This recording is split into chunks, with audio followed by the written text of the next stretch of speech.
Lire un passage de la Srimad Bhagavad Gita.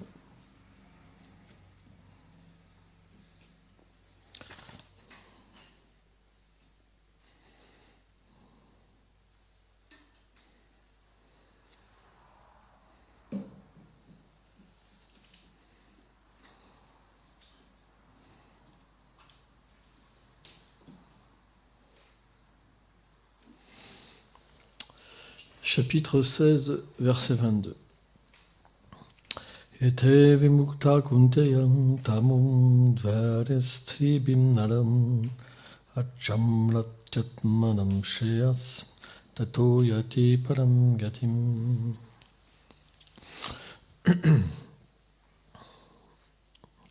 Ô fils de Kunti, celui qui est libéré de ces trois portes, donc les trois portes qui mènent à l'enfer, la concupiscence, la colère et l'envie, l'avidité, agit pour le bien-être de son âme. Après quoi, il atteint la destination suprême. Commentaire. Srila Bhaktivinoda Thakur dit: devenant libéré de ces trois voies qui mènent aux ténèbres, une personne doit agir pour l'élévation de son âme. Seulement alors elle atteindra la destination suprême. Fin de la citation. La concupiscence, l'avidité et la colère sont toutes issues de l'ignorance. De telles caractéristiques égarent les êtres démoniaques sur la réalité du Seigneur. Selon Srila Ramacharya, celui qui peut échapper à leur contrôle peut se diriger d'une manière favorable vers la réalisation spirituelle et comprendre la position du Seigneur. Acceptant les instructions des Écritures révélées, il s'engage dans une vie réglée comme un moyen de purification de soi. Finalement, il gagne d'atteindre l'association des saints dévots. Il devient alors engagé sous leur guidance dans le pur service de dévotion et atteint la destination suprême. Omaganati milandasya ganam jalam jalakaya shakshur meditam janatasmai shivola venama.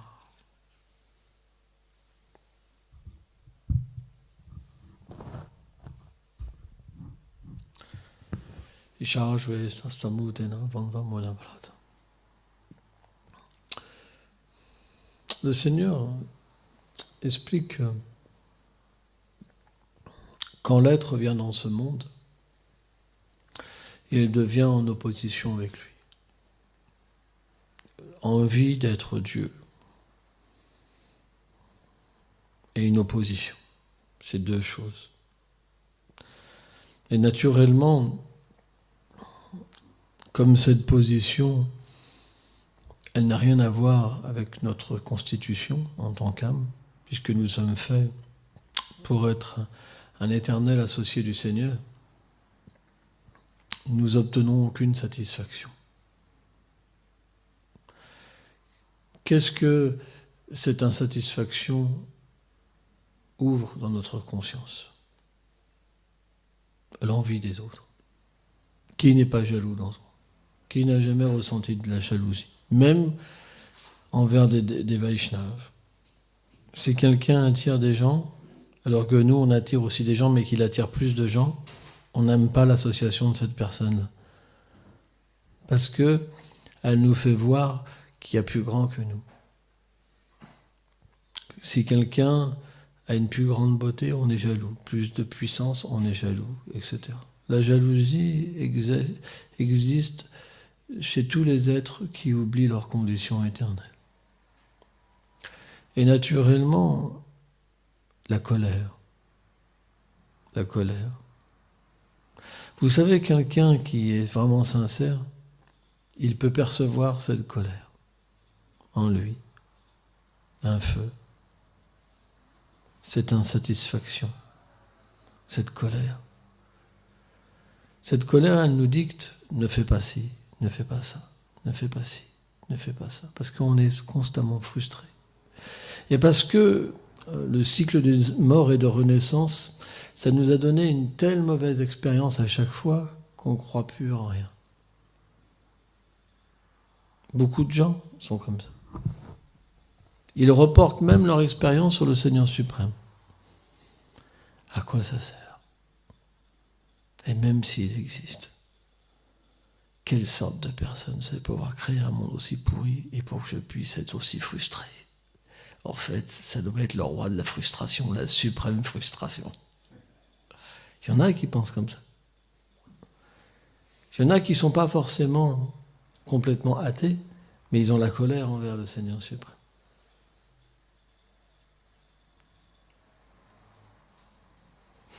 Donc,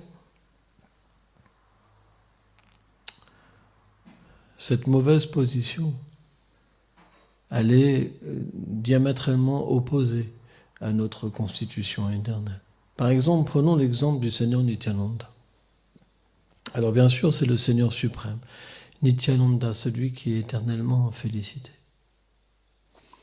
Quand il était à Navadvip avec le Seigneur Chaitanya Mahaprabhu, parfois Nitai, il était habillé que par les 4 directions. C'est expliqué.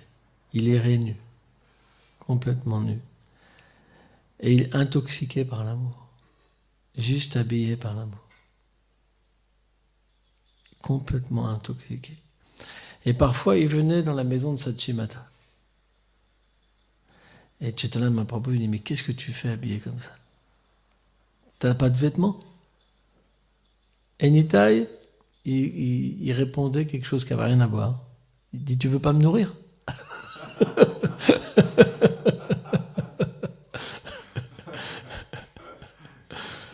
Et si Chaitanya Mahaprabhu lui dit, mais tu veux la nourriture? Il répondait autre chose.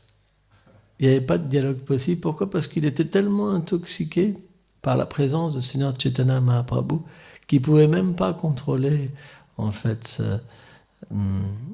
ses paroles, sa disposition. Et parfois, il allait chez Srivas Thakur. Et Srivas Thakur avait une femme qui s'appelle Malini. Et Nitai aimait beaucoup Malini. Beaucoup. Ben, vraiment beaucoup. Il la considérait comme sa mère. Et à cette époque-là, Nitai, pardon. Jai Nitai, Jai Nimai, Jai Nitai vivant. Jananda Shuddha Gopal Jusham Chuki. Et Nitai aimait beaucoup Malini Mata. Et dans son humeur de l'amour de Dieu, Nitai, il était dans une humeur d'un enfant. Et bien que Malini, elle était d'un certain âge déjà, et qu'elle n'avait pas de lait, Nitai, en fait, il est monté sur ses genoux, en fait. Et il l'appelait comme sa mère. Et il lui disait qu'il avait faim. Et à ce moment-là, en fait, Malini lui donnait la tétée, il y avait du lait qui sortait de son sein. Donc, bien sûr, Nitai, il interdisait à Malini d'en parler. C'était un secret. Un jour, Malini, en fait, Srivas Thakur, il était très strict, vraiment très strict. Et il y avait un pot avec un peu de ghee pour son adoration. Et un jour, un corbeau, il est rentré dans la maison et il a dérobé en fait le pot avec du ghee. Et Malini, elle est devenue véritablement en anxiété de ce que Srivas Thakur allait dire. Elle a commencé à pleurer. Elle pleurait. Et quand Nitai il est arrivé, quand il a vu Malini pleurer, il a dit « Mais qu'est-ce qui se passe? Qu'est-ce qu'il y a ?» Et elle lui dit « Oh, Nitai, il y a un corbeau qui a dérobé la coupelle avec le ghee. » Et il dit « Mais c'est rien. Je vais juste demander au corbeau qui ramène la coupelle. » Et en fait, il a ordonné au corbeau de ramener la coupelle, et le corbeau a ramené la coupelle. Et donc, Malini, elle a dit, comme ça, elle a dit, mais qu'est-ce que c'est pour toi de ramener, de dicter à un corbeau ce qu'il doit faire, parce que tu es le Seigneur suprême, tu es Sankarshan, sur toi reposent toutes les planètes. Et là, Nitai, en fait, il a touché ses pieds, il voulait toucher ses pieds, elle s'est mise à courir. Parce que Nitai, il considérait comme sa mère. Donc, ces divertissements du Seigneur suprême, ils sont tellement doux et merveilleux qu'ils peuvent nous enlever cette frustration en nous, véritablement. Parce que quand on parle des divertissements du Seigneur, ils ont une puissance particulière, par la miséricorde de nos maîtres spirituels, à travers la Guru Parampara. Ils ont une miséricorde spéciale, c'est que si on en parle, le Seigneur qui est dans notre cœur, il peut nous révéler ces choses, et même plus de détails encore.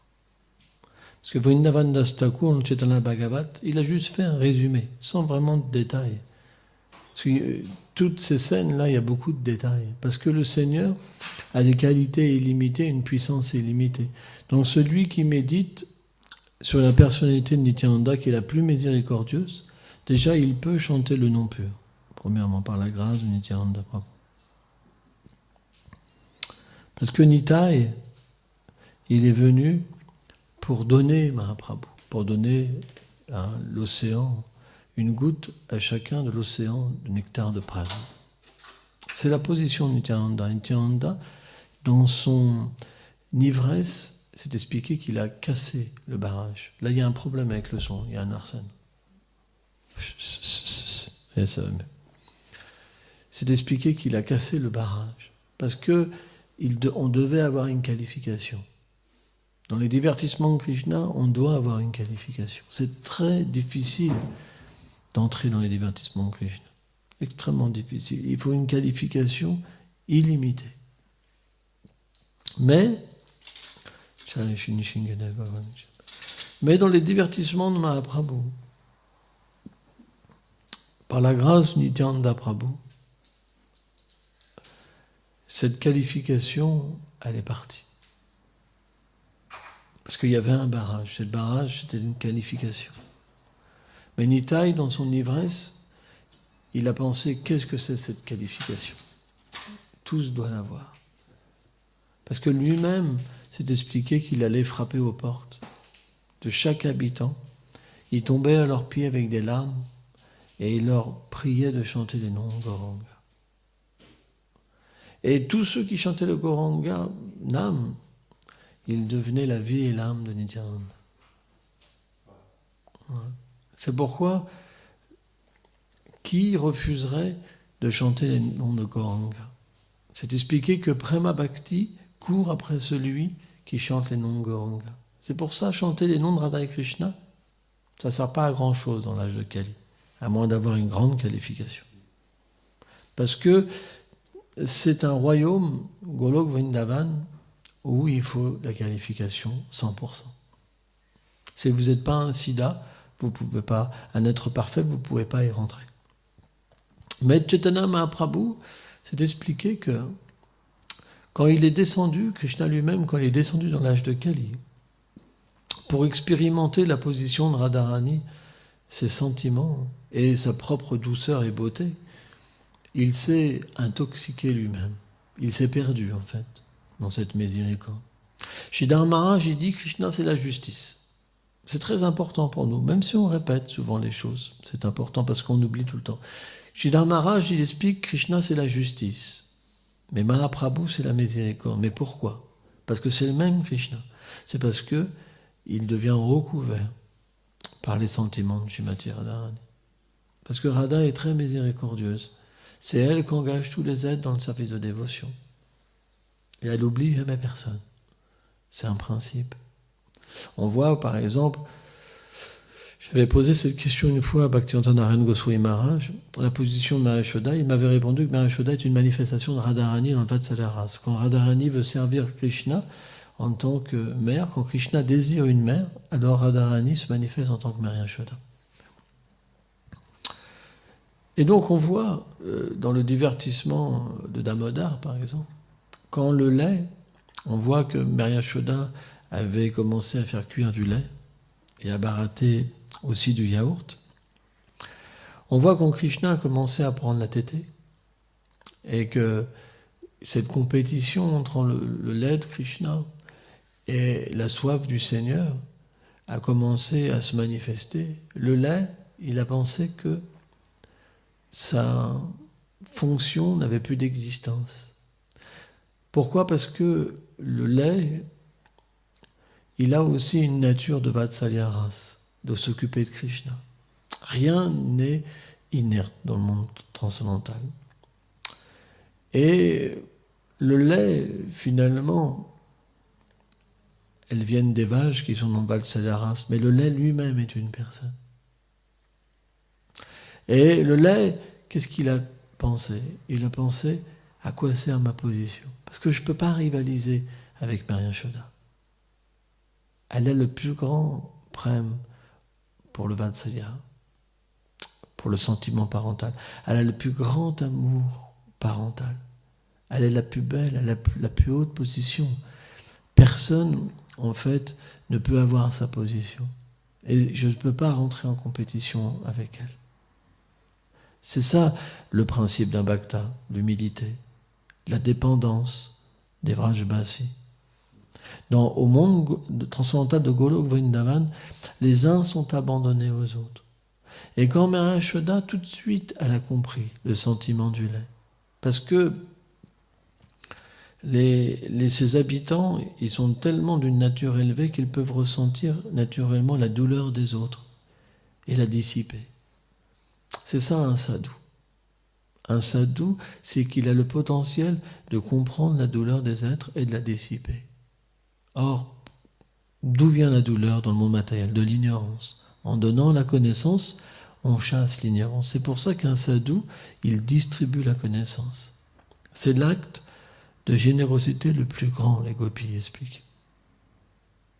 C'est pour ça que les gopis elles-mêmes le désirent entendre parler de Krishna. Et quand Mary Yashoda, elle a vu qu'elle causait de la souffrance, qu'elle empêchait une personne de servir Krishna, elle a délaissé son propre bonheur pour engager le lait, pour qu'il soit complètement satisfait. Vous vous rendez compte ? Elle donnait la tétée à Krishna, qui est l'être suprême. Elle a délaissé son propre bonheur pour engager le lait. Or, si nous regardons notre nature, nous n'avons pas cette nature. Nous sommes des êtres égoïstes, envieux, pleins de colère, pleins de désirs. Et quand on voit quelqu'un qui souffre, alors on hésite. On se dit, oh là là, qu'est-ce que ça va me rapporter ? Comprenez ? Parce que on a ce problème en nous. On n'a pas d'abondance. Quand il y a une véritable connexion avec le Seigneur suprême, il y a de l'abondance. Quand il y a peu de connexion, que c'est le désert en nous, comment on pourrait s'occuper des autres alors qu'on n'arrive même pas à s'occuper de nous-mêmes ? C'est très difficile. C'est extrêmement difficile de s'occuper des autres quand on a un problème. Et quand on a un problème, on est compliqué. Parce qu'on hésite à cause de ce problème, parce qu'on est attaché à notre problème, en plus, qui ne cause que de la souffrance, c'est l'indépendance. Notre problème, c'est l'indépendance du Seigneur suprême. Et on va cultiver cette indépendance qui va nous empêcher de progresser. Tout le temps, tout le temps, tout le temps. On a la possibilité de s'associer avec les dévots, par exemple, on refuse. On a la possibilité de faire telle ou telle chose, on refuse.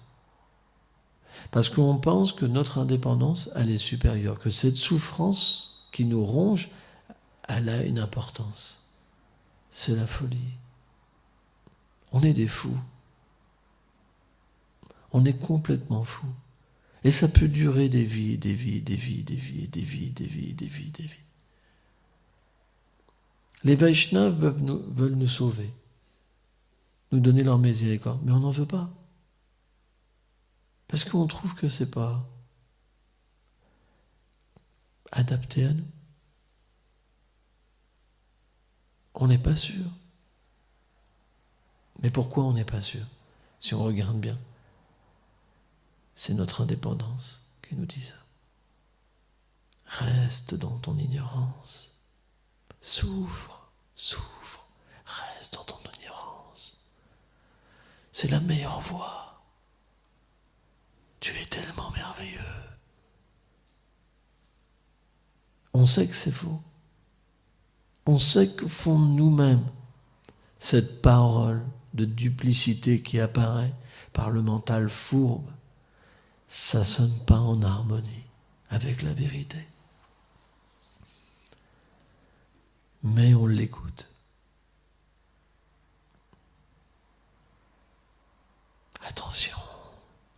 Attention, et on l'écoute, on s'associe avec.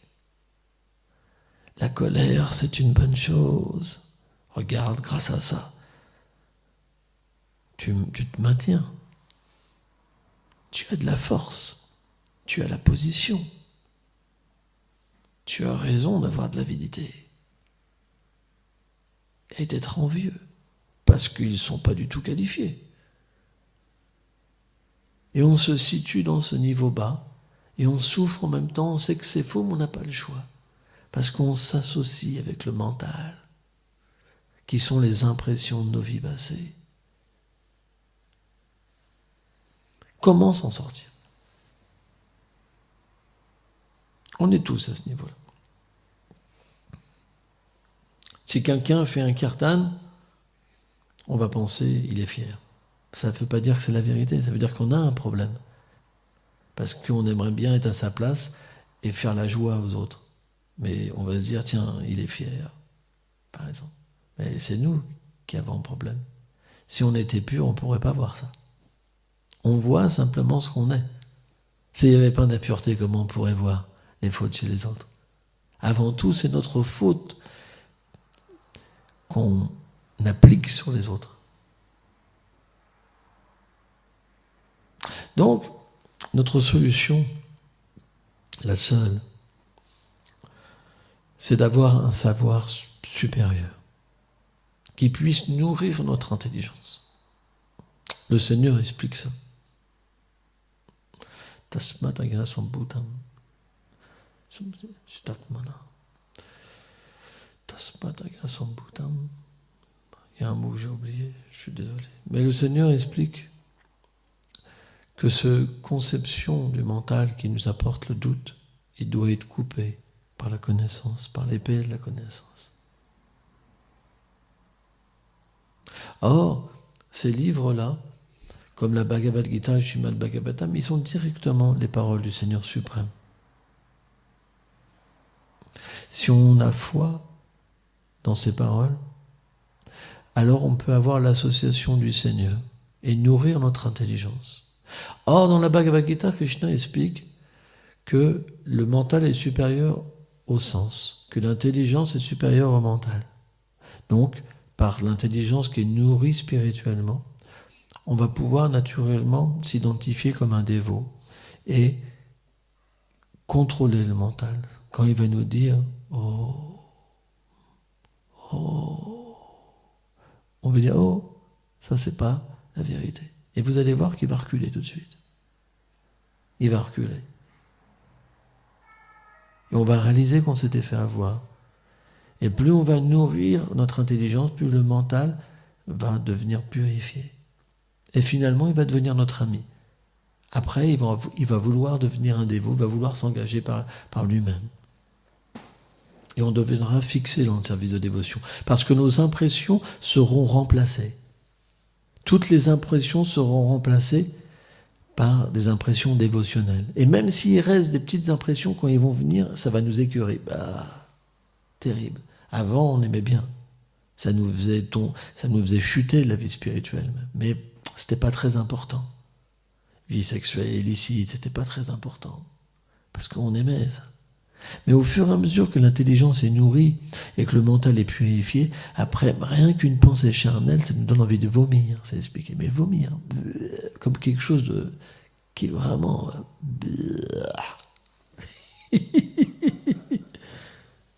C'est incroyable. Et naturellement, on va pouvoir permettre au Seigneur suprême à travers des histoires comme on a raconté du Seigneur Nityananda, de nourrir notre attachement. Quand le mental devient purifié, l'intelligence devient purifiée, et qu'on s'identifie à un dévot, c'est de la meilleure identification, alors le Seigneur peut commencer finalement à relationner avec nous, à réciproquer avec nous.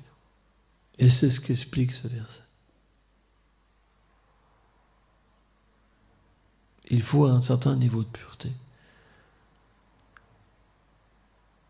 Tant qu'on est trop recouvert par le mental et qu'on n'applique pas les instructions des acharyas, en pensant que notre indépendance est précieuse, c'est pas possible de progresser. On peut ni progresser dans le chant, ni dans l'étude. On ne peut pas comprendre, parce que notre indépendance, elle filtre tout. Par exemple, le Seigneur dit, tu t'abandonneras. On va comprendre, tu t'abandonneras, mais d'une certaine manière, parce que... Vous comprenez ? Ça c'est bon pour toi, oui, ça c'est vraiment... Oui, je sais pas, il y a une façon... Ouais, ça se discute. Ce mot-là, il doit pouvoir dire ça aussi. Vous comprenez ? Ça veut dire qu'on va percevoir la vérité selon notre condition matérielle. C'est pour ça qu'un livre en lui-même, bien que tout soit là, il ne peut pas nous tirer les oreilles. Il ne peut pas nous rectifier. Prabhupada expliquait ça. Bhakti-Vinaya Prabhupada. Il ne peut pas vous rectifier. C'est pour ça qu'on a besoin d'un guide. Parce qu'un guide, il va vous tirer les oreilles. Vous êtes coincé. L'indépendance sera coincée. Là, comme ça.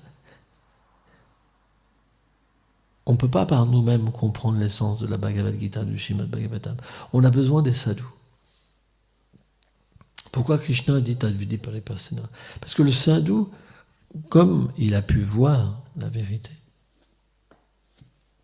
automatiquement, il l'a vu parce qu'il a eu une pratique spirituelle, ou parce que c'est un associé du Seigneur aussi, mais parce qu'il l'a vu. Quand il parle de la vérité, alors c'est profitable aux autres. Comment vous voulez parler de quelque chose que vous n'avez pas ? C'est difficile. Mais si vous avez eu l'expérience de la vérité absolue, si vous en parlez, vous parlez de quelque chose que vous connaissez. Comprenez ? Donc si vous connaissez cette vérité, quand vous en parlez, cette vérité, elle apparaît dans votre conscience. Et elle apparaît dans vos mots, dans votre parole. C'est ça le principe de la distribution. Dans le Srimad Bhagavatam, premier chant, c'est d'expliquer que à travers les paroles des sadhus, le Seigneur entre dans le cœur. C'est de cette manière-là qu'il apparaît véritablement. Pourquoi ? Parce qu'en tant que l'âme suprême, bien que le Seigneur soit présent dans notre cœur, il observe, c'est l'observateur. Donc en tant qu'observateur, il est réciproque. Il est un même plapadante avec nos désirs. Mais nos désirs ne sont pas purs. Mais quand on entend les paroles du sadhu, elles agissent, elles réforment notre conscience, notre désir. Et Krishna est forcé d'apparaître. C'est expliqué. Même à un stade immature, Vishvacharya Thakur, il explique qu'on peut capturer Krishna, rien qu'en écoutant le Harikatha. La puissance du Harikatha. C'est pour ça. Ramunacharya, il disait que pour être un pur dévot, il ne faut pas grand-chose. Juste s'asseoir et écouter. Mais pourquoi cet Harikatha n'enlève pas notre indépendance ? Pourquoi ? Pourquoi on est toujours une grosse crapule ? Ça se voit. C'est parce qu'il y a une duplicité en nous. On n'est pas là. Parce qu'on n'a pas le désir de changer notre cœur. On n'a pas le désir d'avoir une relation avec Krishna. Notre priorité, c'est nous. C'est notre faux soi. Notre fausse position. Et on peut même être antagoniste envers les paroles d'un Vaishnava. En se disant, ça c'est pas vrai. Parce que nos attachements, ils sont tellement forts. C'est vrai. Arjuna, il a été mis dans cette situation. Quand Krishna lui a demandé de combattre, Arjuna, il a refusé. De la même manière, devant nos attachements, on baisse la tête. Arjuna a été mis dans cette situation comme un exemple de ce qu'on est véritablement. On n'arrive pas à se battre contre nos attachements. Ils sont très puissants. Et quand on doit les quitter, alors on capitule, on ne peut pas. C'est pourquoi, naturellement, on a besoin d'aide. Arjuna, il a eu besoin d'aide. Il a eu besoin que Krishna change sa relation avec lui. Bien que c'est l'ami éternel de Krishna, Arjuna, il a eu besoin que Krishna devienne son maître. Et Krishna a accepté.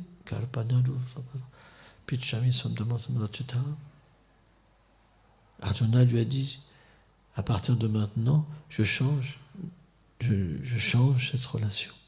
Maintenant, tu es mon maître.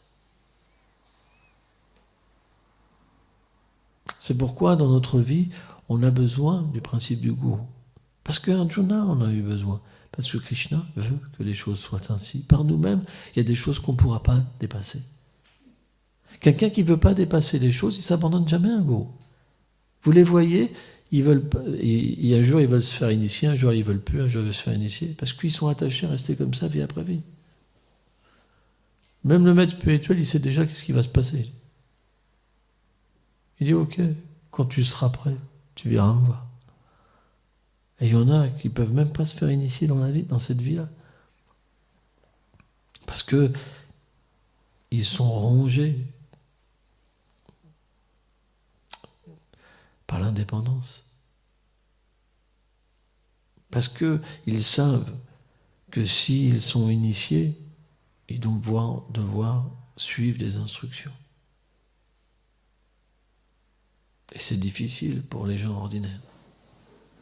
C'est difficile. Alors bien sûr, tout prend du temps.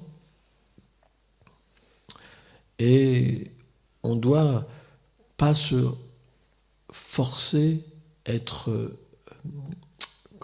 trop rapide pour se faire initier non plus. On doit bien réfléchir. Mais on doit comprendre aussi notre problème.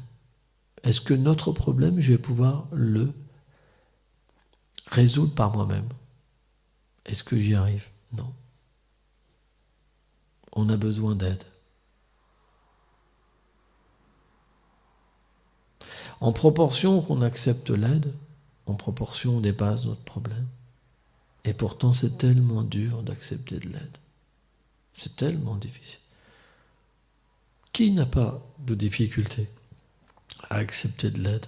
Qui peut facilement, devant tout le monde, dire « je suis une âme déchue » et le penser véritablement? Révéler sa condition. Tout le monde aime être fort. Personne n'aime qu'on nous rabaisse. Vrai ou pas?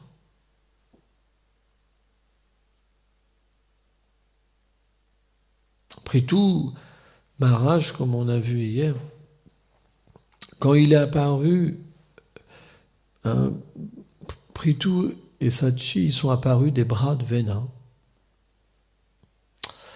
En fait, Vena est un roi démoniaque et il a tellement été cruel avec son peuple que le peuple était complètement en anxiété. Tellement en anxiété que les sages, ils ont été obligés d'intervenir. Parce que c'est les sages qui avaient mis au pouvoir Vena. Parce que Vena était puissant. Et un royaume sans roi, puissant, ça fait que les êtres, ils deviennent des bandits, des voyous. Quand il y a un roi puissant, tout le monde se calme. Parce qu'il y a la sentence, il y a le châtiment. Et donc, les sages, par un pouvoir mystique, par un mantra, ils ont tué, en fait, Vena. Mais quand ils ont tué Vena, qu'est-ce qui s'est passé? C'était pire. Parce que les êtres se sont entretués eux-mêmes. Ils se volaient eux-mêmes. Même les kshatriyas s'entretuaient. Et donc ils ont réalisé que la seule façon pour remédier à la situation, c'était de remettre en place un roi. Donc, par leur puisque Vena, il n'avait pas de descendance, ils ont, par leur pouvoir mystique, utilisé le propre corps de Vena, que sa mère donc avait gardé dans l'huile avec des mantras. Donc le corps était encore préservé. Et donc quand ils ont agité le corps, en premier il y a un nain qui est sorti. Un Nishada. C'est tous les péchés en fait du roi Vena, toute sa mauvaise mentalité qui est sortie en premier. Il n'était pas beau, il était laid, très grossier. Hein? Et donc une fois que le nain est sorti, après, ils ont fait apparaître une femme et un homme, qui étaient des incarnations partielles, émanations partielles du Seigneur suprême, des Sektavesh Avatars. Donc c'est des jivas qui reçoivent une puissance particulière. Et Prithu Prabhu, la puissance qu'il a reçue, c'est celle d'être roi. Et Archie, elle a reçu le pouvoir de la douceur, de la beauté, des qualités de Lakshmi Devi. Donc Lakshmi Devi et le Seigneur Vishnu sont apparus, leurs pouvoirs sont apparus sous la forme de Prithu et Archie. Et donc, tous les demi-dieux sont venus, parce qu'automatiquement, ils sont au courant de ces choses-là par leur pouvoir mystique. Et Brahma, donc, il a commencé à louer, en fait, le Seigneur suprême à travers Prithu et Archie, à travers la puissance qu'il avait mis, qu'il manifestait envers ces deux êtres vivants. Mais Prithu, dans son humilité, il a appris aux êtres vivants qu'on ne devait pas glorifier une personne tant que le pouvoir ne s'était pas manifesté. Et Bhaktivedanta Swami Prabhupada explique quelque chose qui est intéressant pour nous. Il explique que les faux avatars, ils se font adorer alors qu'ils n'ont pas manifesté de pouvoir. C'est des tout petits pouvoirs. Ils font apparaître une pomme, ils peuvent sauver un malade, par exemple, mais c'est des tout petits pouvoirs. Et les gens les glorifient comme le Seigneur suprême. Le Seigneur suprême, il crée tous les univers, il détruit tous les univers. Ça, ils ne peuvent pas le manifester. Et donc, Prithu leur a dit, on ne devrait pas glorifier quelqu'un tant qu'il n'a pas manifesté les pouvoirs. Ce n'est pas une bonne chose. Parce que la personne sera un sujet de raillerie, ainsi que ceux qui le glorifient. Et en fait, on voit les adorateurs des faux avatars, c'est juste des gens qui se trichent eux-mêmes. Et celui qui est un faux avatar, il sait très bien qu'il n'est pas Dieu. C'est juste la folie. Hein? Donc, dans notre vie spirituelle, il ne faut pas se tricher en pensant qu'on est très avancé alors qu'on a des gros problèmes. Hein? Il y a cette illusion qui est là. S'il y a des gens qui peuvent dire qu'ils sont Dieu alors que c'est des êtres ordinaires, il y a aussi des dévots qui peuvent dire qu'ils sont des purs dévots alors qu'ils sont des êtres ordinaires. Ça peut arriver aussi. Donc c'est pourquoi on doit suivre dans les véritables dévots du Seigneur, comme Krishnas Kaviraj Goswami, qui se considérait plus bas qu'un ver dans les excréments. Et pourtant c'est Kasturi Manjari, une des 8 Asta Manjari, qui entoure Shrimati Radharani dans ses divertissements éternels. Donc, le Srimad Bhagavatam est une grande méthode scientifique pour obtenir la qualification. Si quelqu'un qui n'est pas qualifié pour le rasa, il saute directement dans les divertissements du Seigneur suprême les plus intimes, qu'est-ce que ça va lui apporter ? Et même si le gourou nous dit « tu t'appelles comment dans le monde spirituel », s'il n'y a pas la qualification, qu'est-ce que ça va nous apporter ? Si on est dominé par la colère, par l'envie. C'est pourquoi on doit pratiquer méthodiquement, selon les paroles de Acharya. On doit étudier le Srimad Bhagavatam, page par page, avec foi que c'est la manifestation sonore du Seigneur suprême. C'est d'expliquer qu'aucun livre n'est supérieur au Srimad Bhagavatam dans l'âge de Kali. Parce que quand Krishna est venu, il a pris tous les principes religieux quand il est parti et la connaissance spirituelle. L'âge de Kali s'est manifesté. Il s'est réincarné, tous ces principes se sont manifestés sous la forme du Bhagavatam. Personne ne devrait arrêter d'étudier le Srimad Bhagavatam. C'est une grosse erreur. Penser qu'on atteindra la perfection, on doit écouter le Srimad Bhagavatam, on doit lire le Srimad Bhagavatam. C'est pour ça que Bhaktivedanta Swami Prabhupada, par exemple, il avait mis en sorte que tous les matins une lecture du Srimad Bhagavatam soit instaurée. C'est très important. Bientôt, on aura le premier chant du Bhagavatam. Et on pourra faire les lectures. Jai Gopalante. Il y a un Arsène pour l'écran.